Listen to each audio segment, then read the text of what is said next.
Alright, hey guys, what's up? It's Wolf, and in this video I want to talk about breakups. And if you're going through a breakup right now, I feel you, I hear you, I know that you're suffering.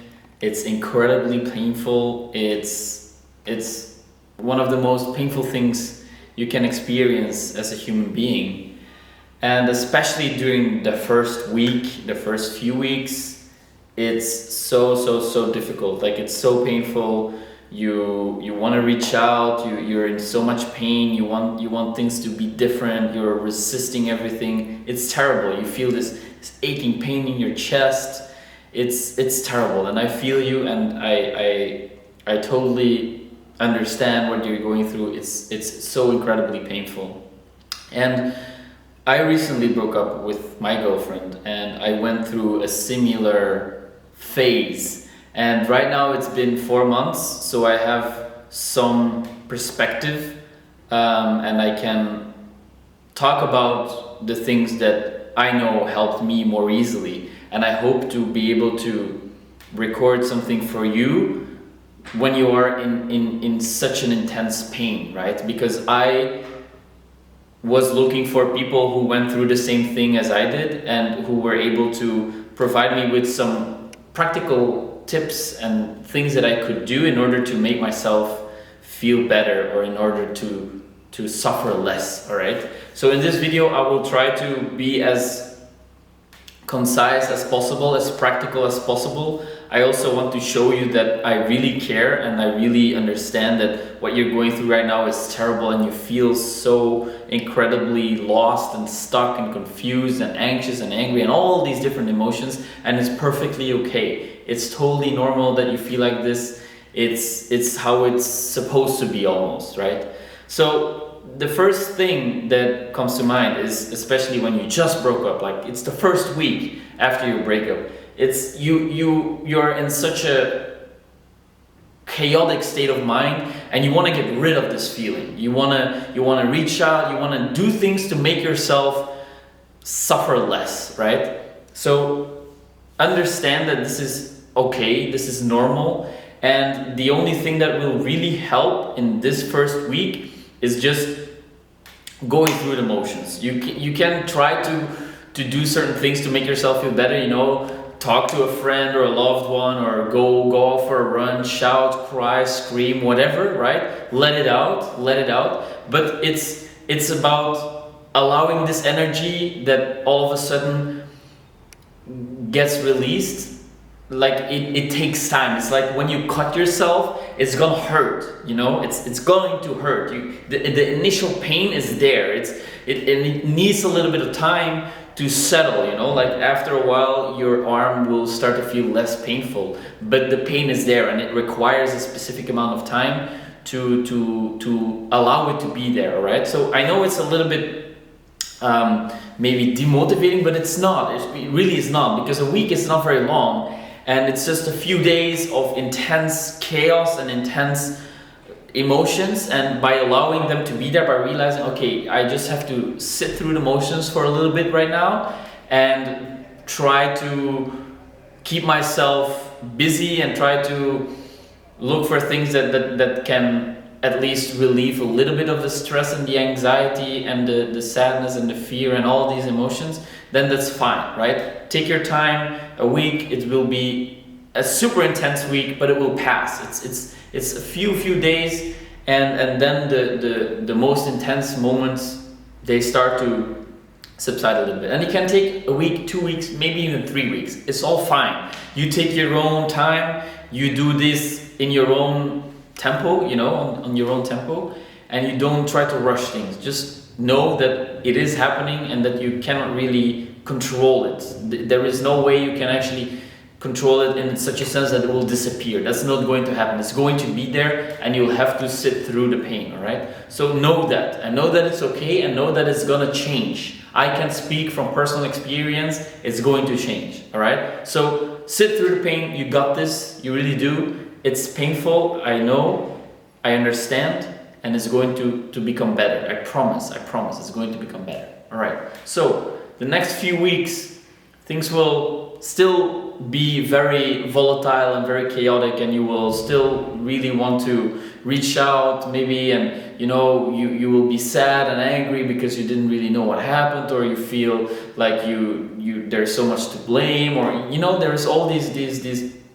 feelings arising, right? And then it's a matter of realizing, okay, right now I can create a little bit more distance because the initial acute shock is settling a little bit, and then you can start to take a little bit more distance. You can start to create a little bit more space to observe yourself, to observe what is going on. And so the first few weeks, a big tip that a friend of mine gave me is actually, you want to take out at least half an hour, 20 minutes to half an hour to sit on your couch and do nothing. You gotta feel it. You really gotta feel the pain. You gotta feel all the emotions, all the feelings, because if you try to push them away and run away and keep yourself busy and not really feel it, it's gonna prolong the healing process. And I believe that you want to shorten the healing process as quickly as possible, right? If you cut your arm, you wanna take really good care of the wound so it heals as fast as possible. It's gonna heal. It's gonna take time to heal, right? You cannot force your body to heal faster than it does, but you can take really good care of it and allow it to heal as fast as possible. And one of the ways to do this with an emotional wound, with an emotional shock, is by allowing time to feel whatever is there, to feel the pain, to go into it. And you don't have to wallow in it, right? You don't want to keep yourself there, but allow it to be there and don't run away. Just sit on your couch and do nothing. And it's so difficult. In the beginning, it's like, what the fuck am I doing? This feels so weird. I'm in so much pain, this and that. And you have all these thoughts that tell you that it's the wrong thing to do. You're wasting your time. You should be doing something else. No, these are all just thoughts, right? Just sit there and observe what's going on and stay there. And set your timer. Do it 20 minutes, half an hour, every single day. The first few weeks, it's gonna help. I promise. It sounds weird, but it does help. It really increases your awareness, and it allows these feelings to be there, and you learn to accept the pain. You will learn to sit with the pain for 30 minutes, and then you can go about your day, all right? But these small moments, these short moments every single day, they add up, and they will cause your emotional state to stabilize a little bit more, right, over time. Another thing is talk to people. In the first few weeks, few months, talk about it. You can talk about it as much as you want, right? Try not to just talk to just one person, because it can be very draining and very tiring to always hear somebody talk about the same things, right? So you might want to pick a few people that you can express yourself to. Also learn to express yourself maybe to yourself, right? When you're walking, just express it. Like, I like to do this. I go for a walk and I just shout and I talk in the air to an imaginary person almost. It must look super weird for somebody who sees me do that, but it helps, right? Try it out, give it a shot. Maybe it helps for you, maybe not, but it's about discovering what works for you, right? So talking about it, letting it out, and it doesn't matter that you're constantly talking about it. It's actually good because you're processing things, you're expressing everything, and that is a way of your system. The way your system deals with the shock. It processes things by talking about it, by sharing, by expressing things. This will really help to speed up the recovery, to the healing process. And I read a breakup manual after one of my breakups a while ago, and he talks about, yes, you want to limit the amount of time you spend thinking and talking about your ex. And I kind of agree, but I think you should implement that in a lot later stage, like not the first 3-4 months, right? You wanna do that later, because I felt a little bit guilty for talking about my ex the first time, right? The first time I broke up. I felt guilty about that, and it caused a lot of extra baggage, a lot of extra pressure, and you don't want that. You want to remove as much pressure as possible. So if you feel like you gotta talk about it, and don't feel guilty about it, and don't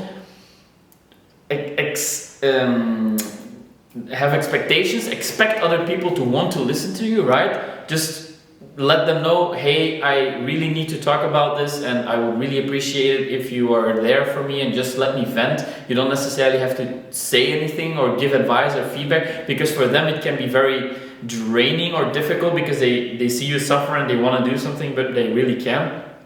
Let them know that it's alright, just you listening to me venting is fine, it's more than enough, because that allows me to process things myself, right? And of course they can say something and it can help you, but it's important to let them know that them listening and them giving you attention and letting you vent, that's already helping. So try to do that. Half an hour on the couch every single day, talk about it with as many people as you want, and let it out, let it out, let it out. The first few weeks, even months, take your time to do that. And you will see that after a while, your emotional state will stabilize a little bit. Like not 100%, it will still be very chaotic, but it will start to stabilize more and more and more. And then, whenever you feel like it's a little bit more stable and you have moments, you will notice, like in the beginning, you think of them all the time, all the fucking time. Like you see them everywhere, you think about them all the time.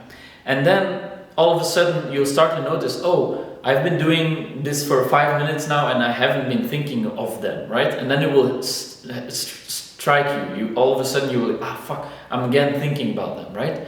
But you will see gradually the moments that you don't think about them, they will increase. And you will start to notice that, okay, hey, I've been really engaged in a conversation with somebody that I like, and I didn't really pay attention to my feelings that I have still about my ex, or thinking about them, or ruminating about the past, all these things. So you will notice yourself that in certain moments you are not really thinking of them, and you want to become aware of these moments, of these things, and then strengthen those. You want to spend more time doing these things. For me, it's engaging in a very stimulating conversation with someone, or exercising, or creating, recording these videos, for example. For me, is a way to be really engaged with what I'm doing. And whenever all your attention is focused on something, you have no space or room to think about anything else, also not your ex, right? So you will start to notice little things that cause you to not think about them, and you don't want to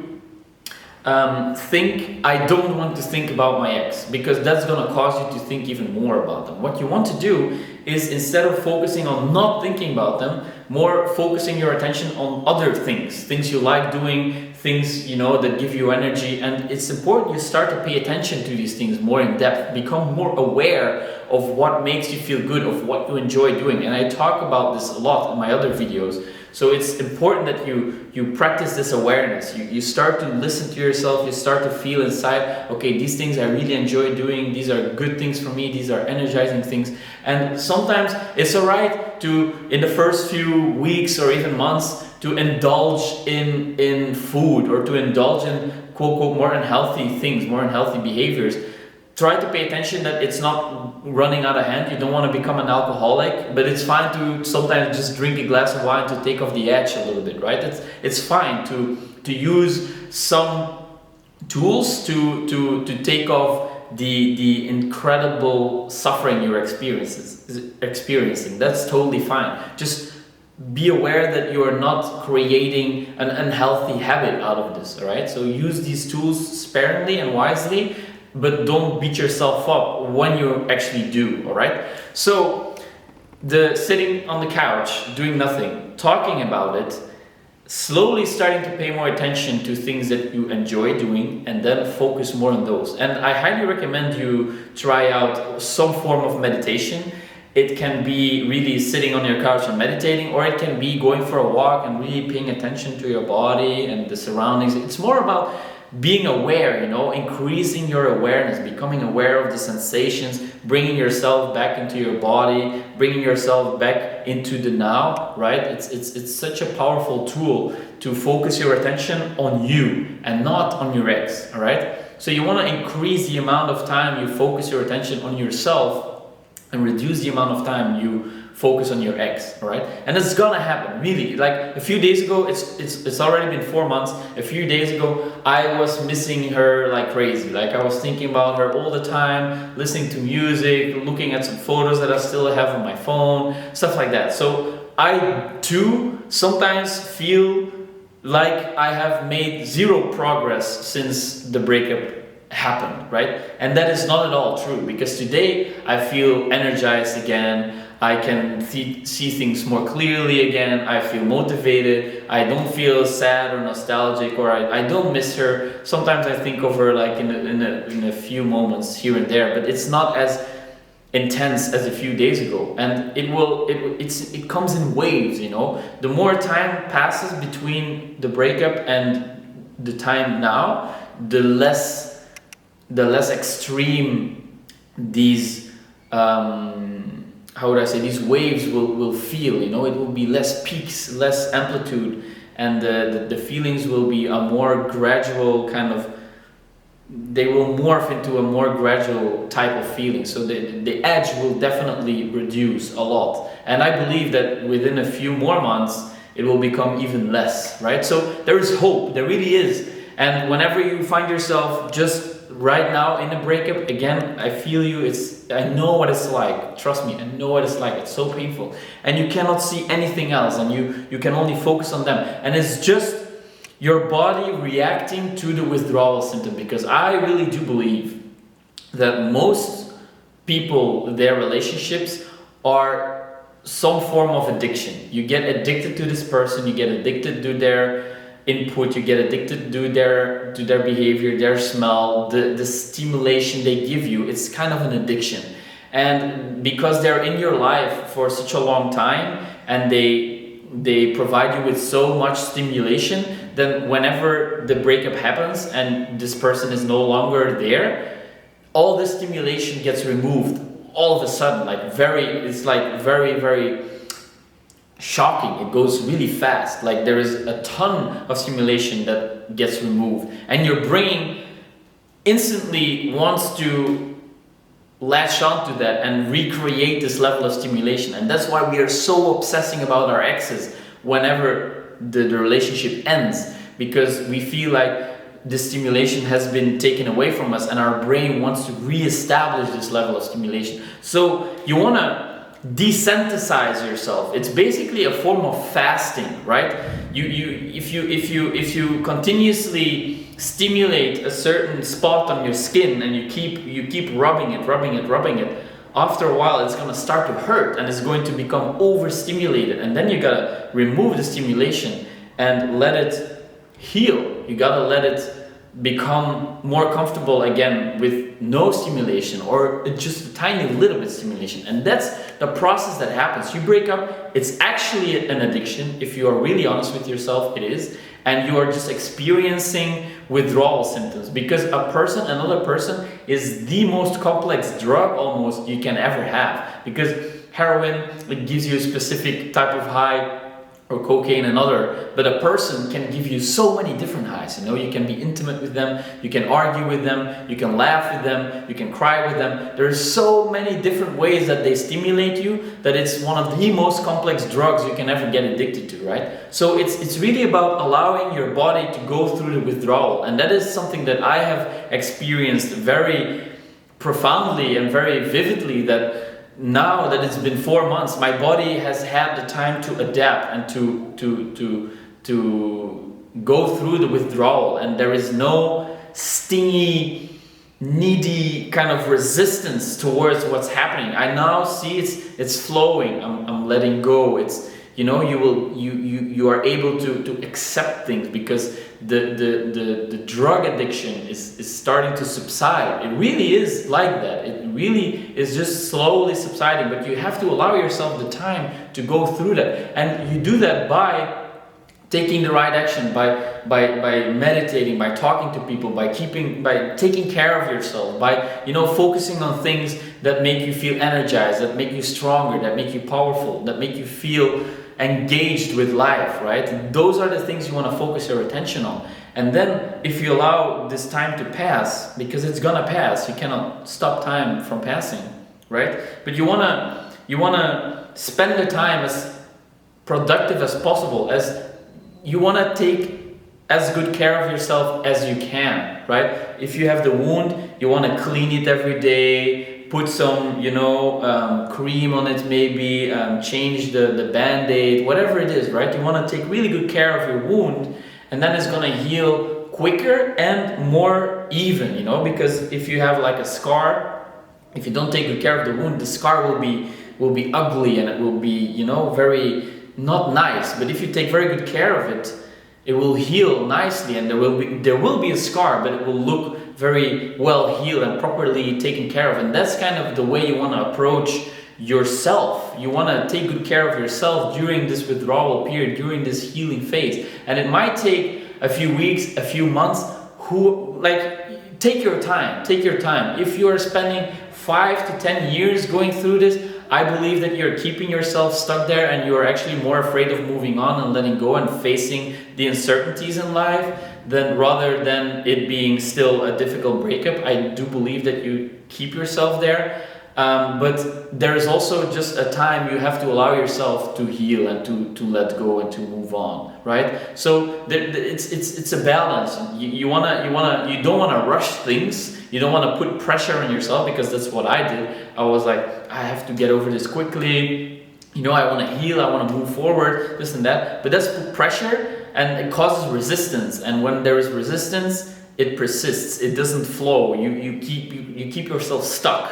So you want to find a nice balance between accepting and allowing the time for you to heal, and actively, proactively taking action towards becoming better, towards healing, towards taking good care of yourself and your emotional wound. That's what you want to do. So yes, really try to focus on the things that make you feel energized, that make you feel good. Pay attention to what does.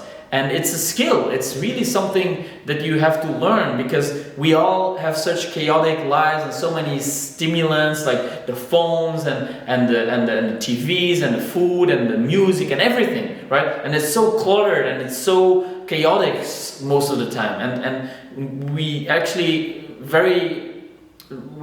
take very little time for ourselves to sit down on the couch for half an hour and sit and do nothing and just listen to what's going on inside ourselves. And when you really start to listen, you will learn to tune into your intuition, and it will tell you so many things about yourself. It will tell you what you care about. It will tell you what makes you feel good. It will tell you your goals, your values in life. Because we are all, as millennials, we're all so confused because we have so much freedom and there's so much stimulation, but we're not really able to figure out what it actually is that we want. And a breakup is a great moment for you to do that, because you find yourself in such a low place. You are so sad and anxious and it's so chaotic that the buffer you have for more negativity becomes smaller. If you're feeling good and you're having a great relationship and everything is nice and you're happy, then the negative things, they don't hit you as hard. But if you're down there, just right after a breakup, your buffer is a lot smaller. And so you will be a lot more sensitive to the things that make you feel good and the things that don't make you feel good, and the things that hurt you and the things that build you up. And so by tapping into this sensitivity, you can get so much value out of this situation, right? A breakup, even though it sounds like it is so painful and there's so much suffering going on, even though it is like that, you will find that it will point you in a direction in your life that you would have never taken simply because of the breakup. Like if the breakup would have not happened, then you would have not found that path, and you will be so grateful for the fact that you actually were in that space mentally, and you will look back to it. And everybody says this, and when you're in that state, when you're going through a breakup, you don't want to hear this, you don't believe it, you're in it, right? You're in pain. Oh my God, I don't know what to do. I feel so confused, I feel so anxious, I feel so sad and depressed and everything. You don't want to hear it when somebody says, oh, you will look back to it and it will be one of the most amazing gifts you have ever experienced. But it is like that. Everybody says it, and it's true. It really is true that this will make you grow so much in such a short time frame if you do the right things, if you are proactive about your healing process, right? So these are some of the main takeaways that I have until now, right? Okay, 4 months into the breakup. These are some things that were very important for me, for my healing process. And I would have loved somebody talk to me about these things, because it would have helped me tremendously to have somebody tell me, okay, these are the things that really helps, and you can just try them out and see if they work for you, right? So another thing that that was very useful for me is journaling, but not writing down my feelings necessarily, but more like gratitude journaling. And I talk about this in a lot of my other videos, so go check those out. I will shortly describe what it actually is. So basically you write 5 things you're grateful for every night and every morning when you wake up, and then you follow it by affirmations like I am strong, I am powerful, all the love and abundance is already inside me. You know, every day I wake up energized, full of love, full of light.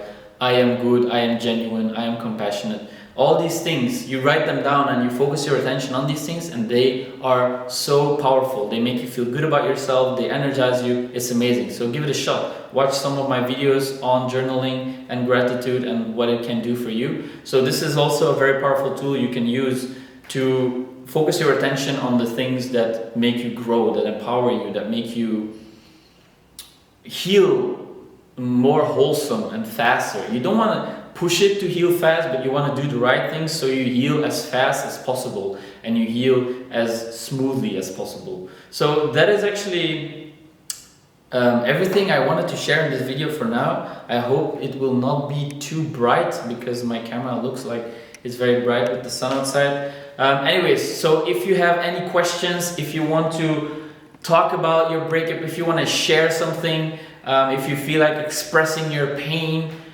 feel free to reach out. I will put my email in the description below. Send me an email. I'm gladly helping you out. I want to learn as much as possible about this topic and share with others what I've experienced, and hopefully help you and help inspire you to deal with this situation and create a fertile ground for personal growth, personal development, and a way for you to build yourself into the person you are destined to become. Like, I want to help people reach their ultimate potential. That to me is what I came here for on this planet. So if I can help you with that, I would love to do that. So feel free to reach out. And as always, thank you for being brave. Thank you for looking inward. Thank you for making yourself and thus the world a better place, one step at a time. And as always, thanks for watching. Talk soon, guys. Bye. Alright guys, so a very important thing I forgot to mention is the no contact. So after you break up, you want to cut all contact. You want to remove their Facebook, you want to remove their Instagram, you want to remove their number, and it's super difficult, right? Because at first you don't want to do that. You really don't want to do that. You want to keep their number, you want to keep the communication channels open, right? You want to prevent that you want to hold on to it, right? You really want to do that. And you shouldn't. You really shouldn't. And try to allow it to be there for a week, 2 weeks, that you don't remove their number and their social media. But whenever you find yourself in a strong position, when you're like, you see it a little bit more clearly, then you're strong, then do it. Just delete the social media. You can hide their posts, or you can even block them. It doesn't really matter, right? You do it for you. You do it for you. You have to be disciplined with this, because you will otherwise constantly see things passing by. You will feel an urge to reach out, and you want to remove all these triggers. You want to remove all these how would I say? I cannot think of the word. Temptations, that's what I was looking for. You will feel so tempted to text them, but if their number is not in your phone, you cannot do it. And then you have to come up with something else to get rid of that feeling that you want to text them, because you can't, the number is gone, right? So you want to go no contact, not talk to them for at least 6 months. I believe that at least 6 months to a year, you don't want to stay in touch with them at all. Like, not talk to friends, common friends, try to talk with their family. No, just allow yourself to heal, to process things, to come back to yourself, to discover what you are about, what things are important to you, what makes you grow, what makes you energized, what turns you into the person you want to be, to reach your ultimate potential. And you wanna remove all the channels of communication with your ex, because it's gonna complicate things so much more. And there is nothing, and I know, right, it's difficult, because at first I didn't want to do it. I was like, no, then it means that it's really over, and I want to hold on to it longer, and I don't want to let go. Like, it's because you want to hold on. It's your brain is still trying to keep the drug alive almost, right? So you don't want to do it, but you have to do it. You really have to do it, because then it will be a message to your subconscious brain. Okay, right now it's me. I'm going to choose me. I'm going to move forward, and I'm going to leave this behind. And there is nothing wrong with allowing a time and space to cut all the contact. And you can even tell them, like, hey, I need at least 6 months to heal and to not talk, and then maybe after that you can get in touch again. But you're doing nothing wrong with creating some space. You're doing nothing wrong with telling them, okay, you don't even have to tell them, right? Sometimes a breakup happens and you don't even have a way of communicating with them, which I believe is even better, right? But you wanna cut the communication and allow at least 6 months to a year without contact. And after that, if you feel like you want to reach out, sure, go ahead. Maybe you can, whatever, but then you will do it from a different place. You will not be in this withdrawal state of mind, but you will be in a more relaxed, peaceful state of mind, where you can then reach out from another place, and then you can maybe talk and have a conversation. But right now, when it just happened, allow it for a few weeks to not be willing to let go, and then realize that you have to let go of the hope, because it's going to be better for the both of you. The breakup happened for a reason. You both need something else, and letting go of that hope is so difficult. I understand. Like, it took me a long time to let go of this hope. Really, sometimes I even think like maybe, but no, you gotta cut that shit out. You don't want it to be there, right? So allow yourself to hold on, to keep some hope alive, right? But at some point you gotta realize, okay, it's over, and I'm removing all the possible channels of communication, and I'm going to really focus on my own journey now, and really heal. And no contact is not to get her back. No, it's to choose yourself, and to choose to focus your attention on yourself and not on them, because